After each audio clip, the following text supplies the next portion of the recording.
గత 10 ఏళ్ల బీఆర్ఎస్ పాలనలో రాష్ట్రం గణనీయ అభివృద్ధి సాధించిందని మాజీ మంత్రి మేడ్చల్ ఎమ్మెల్యే చామకూర మల్లారెడ్డి అన్నారు. గులాబీ పార్టీ చేసిన డెవలప్మెంట్ మళ్లీ జరగాలంటే ప్రజలు తమ పార్టీకి ఓటేయాలని సూచించారు. ఆయన బోడుప్పల్ కార్పొరేషన్ పరిధిలో ఎమ్మెల్యే మల్లారెడ్డి పర్యటించారు. హిమ్నగర్లో 72 సీసీ కెమెరాలను ఆయన ప్రారంభించారు. ఈ కార్యక్రమంలో బీఆర్ఎస్ పార్టీ పట్టణ అధ్యక్షుడు మందా సంజీవ్ రెడ్డి, పలువురు పార్టీ నేతలు పాల్గొన్నారు.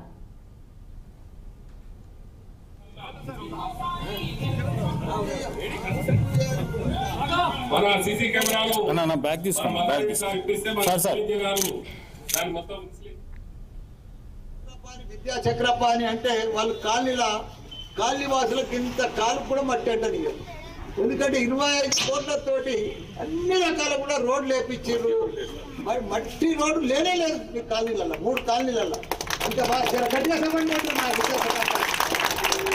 ఎందుకంటే పని చేయాలంటే వాళ్ళే, ప్రజలను ఉండాలంటే వాళ్ళే. నేను ఈ 5 ఏళ్ళు చూసిన వాళ్ళని ఒక్క రోజు కూడా వాళ్ళకు సెలవు లేకుండా ఇంట్లో ఫంక్షన్ కానీ కాలనీయే ముఖ్యము, కాలనీవాసులే బంధువులు, కాలనీవాసులే చుట్టాలు, మా అన్నదమ్ములు అక్క చెల్లెని మా కుటుంబ సభ్యులు కాలనీవాసులు అన్నట్టుగానే వాళ్ళు కూడా తిరిగిండ్రు. నన్ను కూడా అట్లా తింపిండ్రు.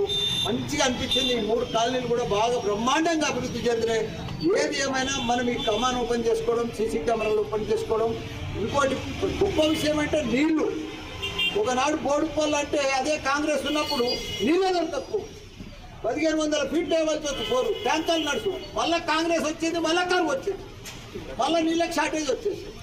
కాంగ్రెస్ అంటేనే కరువు, కాంగ్రెస్ అంటేనే నీళ్లు దొరికాయి.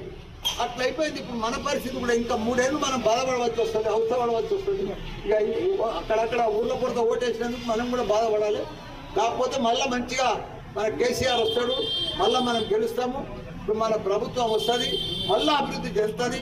కాబట్టి కేసీఆర్ చేసినట్టుగా మున్సిపాలిటీలు కానీ గ్రామాలు కానీ ఎక్కడ కూడా ఎవ్వరు కూడా చేయలేదు. 12,769 గ్రామాలు ఉంటే ప్రతి గ్రామానికి dumping yard, grave yard, nursery, క్రీడా మైదానం, ప్రతి ఒక్కటి తాగునీరు, సాగునీరు, 24 గంటల కరెంటు బ్రహ్మాండంగా అభివృద్ధి చేసిండు గ్రామాలన్నీ కూడా.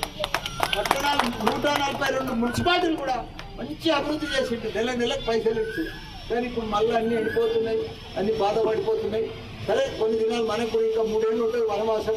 3 ఏళ్ళు అయినాక మంచిగా మన చంద్రశేఖరరావు సార్ వస్తాడు, మన సీఎంగా మనం మంచిగా కాలనీ అంతా కూడా మనం అంతా ఐక్యమత్యంగా ఉండాలి, డెవలప్మెంట్గా చూడాలి. మన చక్రపాణి విద్యా చక్రపాణి అంటే వాళ్ళు కాలనీవాసులు